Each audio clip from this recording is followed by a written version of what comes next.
नमस्कार, मैं डॉक्टर मोहनलाल मेहवा, द्वितीय वर्ष संस्कृत साहित्य के प्रथम प्रश्न पत्र के अंतर्गत निर्धारित नाटक अभिज्ञान शाकुंतलम के द्वितीय अंक के महत्वपूर्ण श्लोकों और गद्य भाग का अध्ययन हमने पूर्व में भी किया है। द्वितीय अंक का प्रथम और द्वितीय श्लोक का हमने अध्ययन किया है। साथ ही साथ उस समय के घटनाक्रम को, विषय वस्तु को भी हमने समझने का प्रयास किया है। द्वितीय अंक के प्रारंभ में जैसा कि आप देखते हैं, विदूषक मृगया विहार के प्रति अनुत्सुक हैं। निरंतर वन प्रदेश में भ्रमण करने से वो बताते हैं कि उनके संधि स्थल ढीले पड़ गए हैं। कषाय जल पीने को मिलता है, समय पर भोजन नहीं मिलता है, इस वजह से वह अनुत्सुक है। और भोजन मिलता भी है तो उसमें शूलमांस ज़्यादा होता है। तो विदूषक मृगया विहार के प्रति अनुत्सुक है। तभी राजा प्रवेश करते हैं रंगमंच पर, और राजा मन ही मन विचार करते हैं। राजा शकुंतला के प्रति आसक्त हैं और उसी के बारे में सोचते हुए विचार करते हैं कि भले ही प्रिया शकुंतला मुझे प्राप्त नहीं हुई है अभी तक, लेकिन उसके भाव दर्शनों, उसके भाव, मेरे प्रति प्रेम भाव को देख करके मैं आश्वस्त हूँ। और वो कहते हैं कि भले ही हम दोनों को मिलाने में कामदेव अभी सफल नहीं हुए, लेकिन एक दूसरे के प्रति हमारा प्रेम भाव जो है बढ़ रहा है। और इसके साथ ही राजा शकुंतला के जल सेचन के समय के कार्य व्यवहार को देखकर और उसके बारे में सोचकर ये विचार करते हैं कि शकुंतला ने जो भी कार्य व्यवहार किया है वह मुझे ही लक्ष्य करके या मुझे ही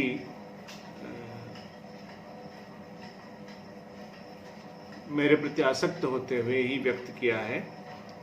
तो और फिर वो कहते हैं कि अरे ये सब मैं सोच रहा हूँ तो कि शकुंतला ने ये सब मुझे ही लक्ष्य करके किया है। तो कामी जन सभी और अपने ही भाव को देखता है, ऐसा राजा मन ही मन सोचते हैं। और फिर उनका विदूषक के साथ वार्तालाप होता है, वह आगे आप देखें। विदूषक तथा स्थिते भो वयस्य न में हस्तपादम प्रसरति वान मात्रम जापीष्यामि जयतु जयतु भवान। विदूषक कहते हैं कि मेरे हाथ पांव नहीं फैल रहे हैं, न मैं हस्तपादम प्रसरति, मेरे हाथ पांव नहीं फैल रहे हैं, अतः वाणी से ही मैं आपका जय घोष करूंगा, जयतु जयतु भवान। राजा सस्मितम कुतो अयम गात्रोपघातः, राजा हंसकर इस प्रकार से तुम्हारा यह अंगभंग कैसे हुआ।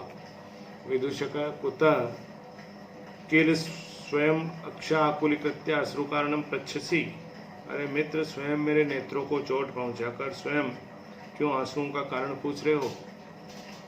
राजा न खलु अवगच्छामि, राजा कहते हैं, पूछते हैं कि मैं नहीं समझा। विदूषक कहते हैं भो वयस्य यद वेतस्य कुब्जलीलां विडम्बयति तत्किम आत्मनः प्रभावेण ननु नदी वेगस्य। विदूषक कहते हैं कि नदी किनारे उगने वाले जो बेंत झुक जाते हैं, तो क्या वे स्वयं अपने कारण झुकते हैं या नदी के वेग के कारण। इस पर राजा प्रत्युत्तर देते हैं, नदी वेगः तत्र कारणम, नदी का तेज प्रवाह ही कारण है।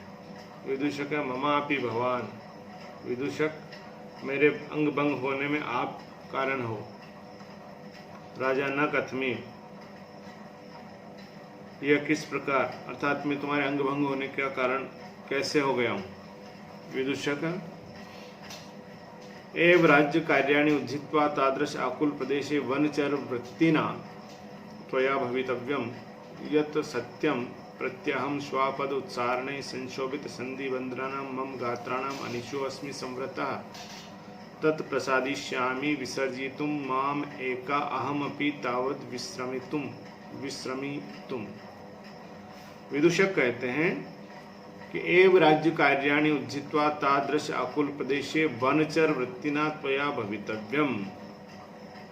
इस प्रकार एवं राज्य कार्याणि उज्जित्वा, इस प्रकार राज्य कार्यों को छोड़कर तादृश अकुल प्रदेशे, वैसे आकुल प्रदेश में अर्थात वन्य जंतुओं से युक्त, मनुष्यों के लिए दुर्गम वन में वनचर वृत्तिना, वनवासियों अथवा भीलों की वृत्ति का आचरण करना त्वया भवितव्यम, क्या आपको उचित है। यत सत्यम प्रत्यहम स्वापद समुच्चारणे संशोभित संधि बंधनानाम मम गात्राणाम अनिशो अस्मि संवृतः। यह सच है कि प्रतिदिन जंगली जानवरों को हाँकने से मेरे शरीर के अंगों के संधि बंधन ढीले पड़ जाने से मैं इन्हें संभालने में असमर्थ हो गया हूँ, अर्थात अब मैं इन अंगों से कोई कार्य नहीं ले सकता, इनकी शक्ति क्षीण हो गई है। तद प्रसादिष्यामि, इसलिए आप प्रसन्न होइए। विसर्जितुम माम एका अहम अपि तावद विश्रमितुम, तो आप मुझे एक दिन के लिए विश्राम के लिए छोड़ देने के लिए प्रसन्न होइए। राजा स्वगतम, राजा मन ही मन विचार करते हैं। अयम च एव अहम, और यह इस प्रकार कह रहा है। ममापि काश्यप सुता अनुस्मृत्य मृगया विक्लवम चेतः, मेरा मन भी कर्मपुत्री शकुंतला का स्मरण कर शिकार खेलने से विरक्त हो गया है। कुतः, क्योंकि न नम्यतुम अधिज्य अस्मि शक्तो धनु इदम आहित सायकम मृगेषु सह वसितम उपेत्य यह प्रियाया कृतः इव मुग्ध विलोकित उपदेशः।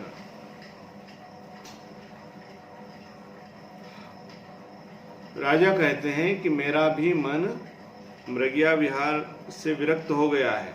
क्यों विरक्त हो गया है। अधिज्यम आहित सायकम इदम धनु, प्रत्यंचा जिस पर चढ़ी हुई है, आहित चाही सायकम बाण जिस पर चढ़ा हुआ है, ऐसे इदम धनु, द्वितीय पंक्ति में देखें आप, धनु इदम आहित सायकम, जिस पर बाण चढ़ा हुआ है, इदम धनु ऐसे धनुष को, और अधिज्यम और जिस पर प्रत्यंचा चढ़ी हुई है, अर्थात जिस पर प्रत्यंचा चढ़ी हुई है, जिस पर बाण चढ़ा हुआ है, ऐसे धनुष को मृगेषु नमयितुम न शक्तः, इन मृगियों हरिणों या वन पशुओं पर नमयितुम चलाने के लिए न शक्तः मैं समर्थ नहीं हूँ। क्यों समर्थ नहीं हूँ। ये प्रियाया, जिन्होंने प्रिया शकुंतला के सहवसितम उपेत्य, सहवास को प्राप्त करके मानो मुग्ध विलोकित उपदेश कृतः इव, मानो उसे स्वभावतः सुंदर दृष्टिपात का उपदेश दिया है। मैं इस कारण से इन वन्य पशुओं या मृगों पर बाण चलाने में असमर्थ हूँ। मुझे ऐसा लगता है कि इन्होंने प्रिया शकुंतला के सहवास को प्राप्त कर उसके साथ में रहते हुए उसे सुंदर दृष्टिपात का, मुग्ध विलोकित करने का उपदेश प्रदान किया है। अर्थात इनका देखना ही इतना सुंदर है, मुग्ध विलोकित इनका स्वभाव है, तो ये स्वभाव शकुंतला में भी मुझे देखने को मिलता है। तो मुझे ऐसा लगता है कि इनके साथ में रहने से इन्होंने शकुंतला को इस तरह का दृष्टिपात करने का उपदेश दिया है, इसलिए मैं इनके ऊपर यह धनुष उठाने के लिए समर्थ नहीं हूँ। तो इस तरह राजा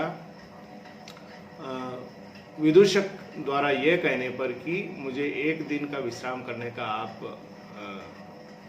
आप प्रसन्न होइए।